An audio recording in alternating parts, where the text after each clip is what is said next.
धुन सुनिकर मन समझाई, धुन सुनकर मन समझाई। संगत जी, आज 23 फरवरी को बाबा जी ने ब्यास में सत्संग फरमाया है। बाबा जी आज जब स्टेज पर पहुंचे थे तो सुनील पाठी जी शब्द पढ़ रहे थे, सतगुर है रंगरेज चुनर मेरी रंग डाली। इसके बाद सत्संग शुरू किया गया। आज बाबा जी ने स्वामी जी महाराज जी की बानी धुन सुनकर मन समझाई पर सत्संग किया। आइए सुनते हैं कि बाबा जी शब्द पर संगत को क्या समझाते हैं। संगत जी, आज बाबा जी ने सत्संग में हमेशा की तरह एक एक तुक को लेकर समझाया है कि हमें इस कलयुग में भक्ति कैसे करनी है और किसकी करनी है। इस शब्द की पहली तुक आती है, कोट जतन से यह नहीं माने, धुन सुनकर मन समझाई। भाव कि जब तक हम अपने मन को शब्द के साथ नहीं जोड़ते, यह मन दुनिया के विकारों को छोड़ नहीं सकता। चाहे हम अलग अलग साधनों से मन पर काबू पाने की कोशिश करें, लेकिन मन काबू नहीं किया जा सकता। फिर आगे एक तुक आती है कि जोगी जुगत कमावे अपनी, ज्ञानी ज्ञान कराई। भाव कि हम अपनी ग्रंथ पोथियों को पढ़ते ज़रूर हैं, लेकिन उन पर अमल नहीं करते। इन ग्रंथ पोथियों को पढ़ने से हमें केवल ज्ञान मिलता है, लेकिन जो असल सोजी है वो अमल करने पर ही मिलती है।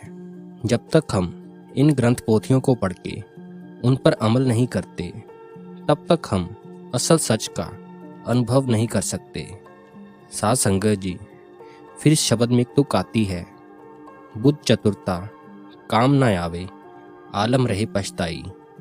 इस तुक के जरिए स्वामी जी महाराज हमें समझा रहे हैं, हम उस शब्द तक अपनी अकल के जरिए नहीं पहुंच सकते।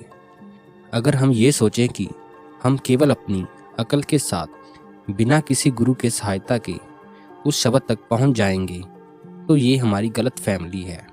शब्द तक पहुंचने के लिए एक पूर्ण गुरु का होना बहुत जरूरी है। बिना किसी पूर्ण गुरु के हम उस शब्द तक नहीं पहुंच सकते। साथ संगत जी, फिर इस शब्द में एक तुक आती है कि गुरु मिले जब धुन का भेदी, सिख भिरे दर आई। भाव कि हमें एक ऐसा गुरु चाहिए जो खुद धुन का भेदी हो, जो खुद उस शब्द के साथ जुड़ा हो। फिर जब हम ऐसे गुरु की शरण में जाकर उनकी बताई हुई युक्ति के अनुसार भजन सिमरन करते हैं, तब जाकर हमें सच का अनुभव होता है। तब जाकर शब्द की कमाई होती है और हमारा मन झुकना सीखता है। साथ संगत जी, स्वामी जी महाराज हमें संत सिपाही कहकर बयान करते हैं, क्योंकि ये मन की लड़ाई है। बाबा जी अक्सर सत्संग में फरमाया करते हैं, अगर मन हमारे काबू में है तो इससे अच्छा हमारा कोई दोस्त नहीं हो सकता, लेकिन अगर मन हमारे काबू में नहीं है तो इससे बुरा हमारा कोई दुश्मन भी नहीं हो सकता। सो साथ संगत जी, हमें अपने भजन सिमरन पर ध्यान देने की लोड़ है। अगर हम अपने गुरु की खुशी चाहते हैं तो हमें भजन सिमरन जरूर करना चाहिए। दिन में 24 घंटे होते हैं, उसमें से हम 2.5 घंटे तो परमात्मा के लिए निकाल सकते हैं। साथ संगत जी, अगर आपको ये वीडियो अच्छी लगी हो तो हमारे चैनल को सब्सक्राइब जरूर करें। हम ऐसे ही अपडेट्स आपके लिए लेकर आते रहेंगे। मिलते हैं आपको एक नई वीडियो के साथ।